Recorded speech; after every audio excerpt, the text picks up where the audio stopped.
Márcio, você durante 5 anos foi correspondente pela Rede Globo no Japão. Não foi apenas um posto a mais na sua longa e brilhante carreira. Você se apaixonou pela cultura, pelo país, pela mentalidade, você e sua família. Foi mais do que simplesmente uma missão jornalística. Você ficou tão ligado àquilo e essa foi a nossa ideia. Trazê-lo aqui para que você nos diga pessoalmente, da sua percepção da cultura e da mentalidade japonesa, o que esse trágico acontecimento de hoje significa. Eu dou até um exemplo da minha mulher. Ela está no Rio de Janeiro e aí a gente se falou hoje, ela falou, viu o Shinzo Abe? Morreu, foi um ataque cardíaco. Aí eu, não, foi um tiro. Ela tomou um susto. Inimaginável. Inimaginável. Para nós que moramos por 5 anos lá e qualquer pessoa que mora numa cidade, e estou falando de uma cidade como Tóquio, maior região metropolitana do mundo. Então você imagina trazer um assassinato com um tiro numa cidade como Nara, que é muito menor que Tóquio, no interior do país. O choque só aumenta, se é que pode aumentar frente à sensação absoluta de segurança que você tem lá. E não apenas para os políticos, não apenas para os poderosos ou para os ricos, para qualquer pessoa. Nesse ponto, o Japão é um país socialista. Todos têm segurança e por isso que o choque é tão grande. Márcio, se a gente considera a história do Japão, particularmente depois da Segunda Guerra Mundial, é um país que se tornou uma expressão do pacifismo, da ordem, da capacidade dos habitantes desse país de se entenderem em torno do que eles querem. Isso é sinal de alguma transformação ou é um ponto fora da curva? Acho que as duas coisas. Tem gente, principalmente no exterior, que chama os japoneses de hipócritas, que no fundo o espírito belicista está escondido, camuflado em cada japonês.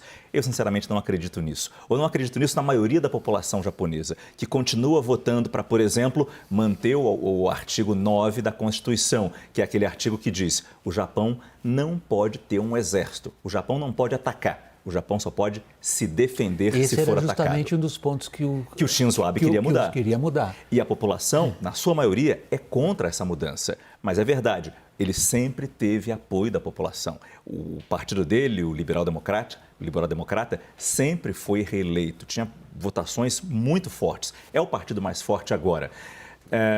Como é que se explica isso? Eu acho que o Japão meio que pensa que se ele não fizer nada de errado, tá tudo bem. Então continua como está, que está ótimo. O Japão vive um declínio populacional, econômico, que o Abe tentou mudar. Não conseguiu tanto, mas definitivamente ele foi importante para colocar o Japão de volta no mapa mundial. O Japão estava meio que esquecido, meio que perdendo a sua importância no cenário internacional. Ele botou de volta o Japão lá. Aí passamos para a análise política, evidentemente. Depois do depoimento pessoal do Márcio, que é sempre útil ter alguém que esteve lá e sentiu essa situação e traz esse relato para nós. Lorival, as biografias, ou melhor dito, os necrológicos escritos hoje sobre o Abe, são muito similares na seguinte afirmação. Ele tinha umas 3 propostas muito fortes de reformar a Constituição, nesse ponto que o Márcio acabou de se referir. Ele se destacou por ter detectado o papel relativamente muito menor da mulher no mercado de trabalho e nas lideranças do Japão. E essa outra ideia que o Márcio acabou agora também de introduzir na nossa conversa, que é tentar trazer o país de volta a uma posição que até os anos 80 ele tinha como expressão de crescimento, de dinamismo. Ele entra para a história como um fracassado? Não, pelo menos na minha visão, não. Acho que ele fez o que precisava ser feito e tentou fazer também o que precisava ser feito e encontrou resistências, naturalmente, Essa questão da mulher, o que está acontecendo é que o Japão perde na sua população 1.000 pessoas por dia, 365 mil, 400 mil pessoas por ano, encolhe a população do Japão. Uma população envelhecida precisa ter filhos. Eles não gostam de imigrantes. O japonês não quer saber de imigração. Então, a solução é as mulheres japonesas terem filhos, mas elas querem trabalhar e adiam isso. Não tinha creche, então ele investiu em creches. E aí, em Davos, em 2019, eu estava lendo um discurso dele em que ele fala 2 milhões de mulheres a mais entraram no mercado de trabalho. Hoje são 67%, e isso é inédito na história do Japão. Um país que não quer comprar, não quer consumir, porque tem deflação. Por que você vai comprar se daqui a um ano vai estar mais barato ainda? Então ele atacou isso com juro negativo, né, com gastos públicos. Foi o famoso Abenomics. As 3 flechas, né?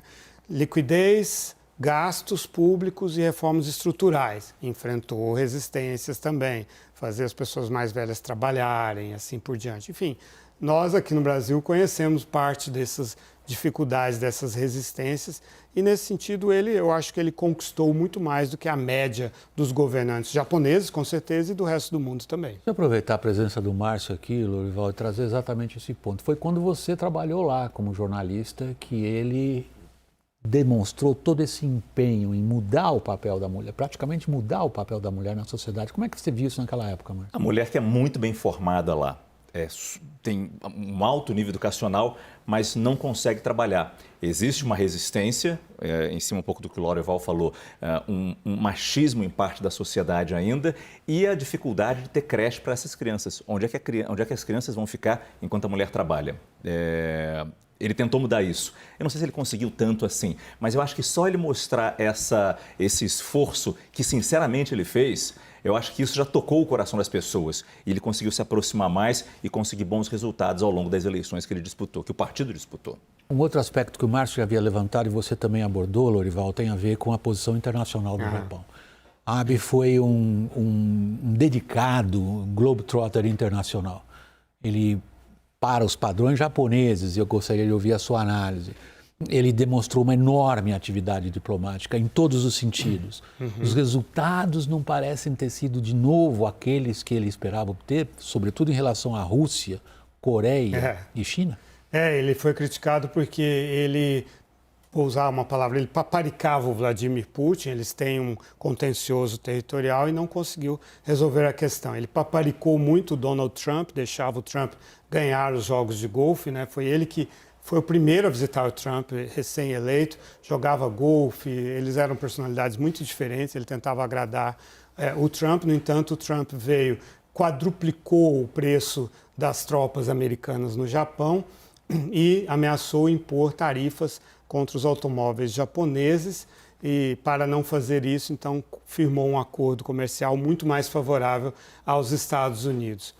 No entanto, eu acho que ele fez o que era possível fazer e, sobretudo, tentou fazer.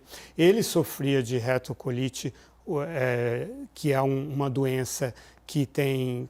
Uma doença na bexiga. Né? Que dá muita dificuldade, muitos problemas no dia a dia, muito incômodo, muitas dores, debilita a pessoa. Em 7 anos e 8 meses, ele fez 81 viagens internacionais. Ele foi quem mais se encontrou com Trump. Ele se encontrava com Xi Jinping, conversava com Xi Jinping, apesar das enormes tensões, né? Ele procurou resolver ou melhorar a questão com a Coreia do Norte, as tensões com a Coreia do Sul, embora ele fosse um nacionalista.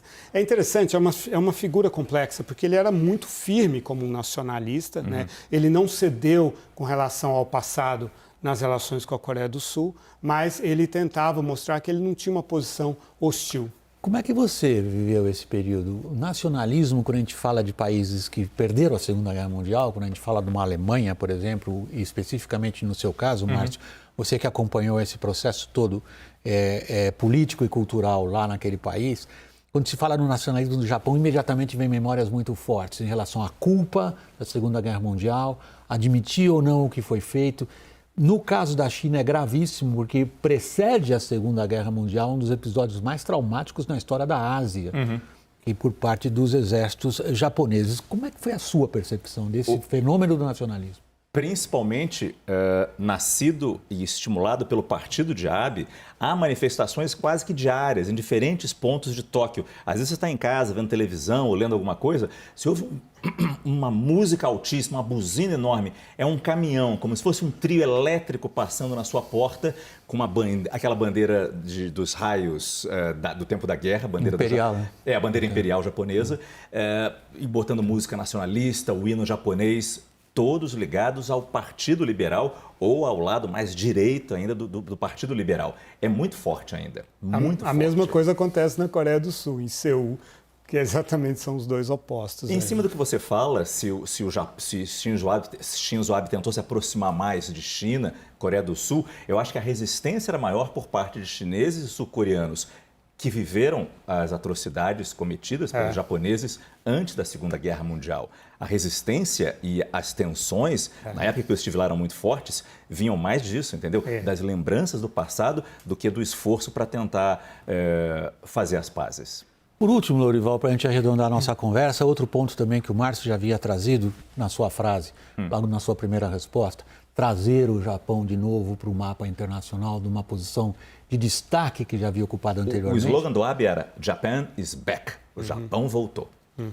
Voltou quando a gente considera o pivô dos Estados Unidos para a Ásia? Ele voltou, por exemplo, na construção das regras do comércio, né, dos serviços, da tecnologia. Naquele momento foi criada a parceria do Transpacífico. Para isso, ele teve que superar as resistências dos agricultores japoneses, que são ultra protecionistas, tem lá os 5 grãos, lá, uma série de tabus nessa questão.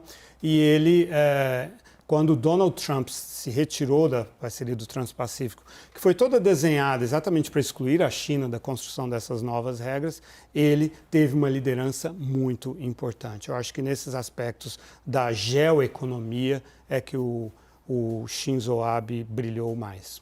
Lorival Santana, nosso muito obrigado, como sempre, bem-vindo. Márcio, especial agradecimento ao meu colega. Gostei. E nós também, muito mais. Está sempre aqui à disposição, Márcio. Não deixa o Caio vir, não. Eu vou ficar aqui. Obrigado, Márcio. Boa Um abraço, noite. obrigado. Boa noite.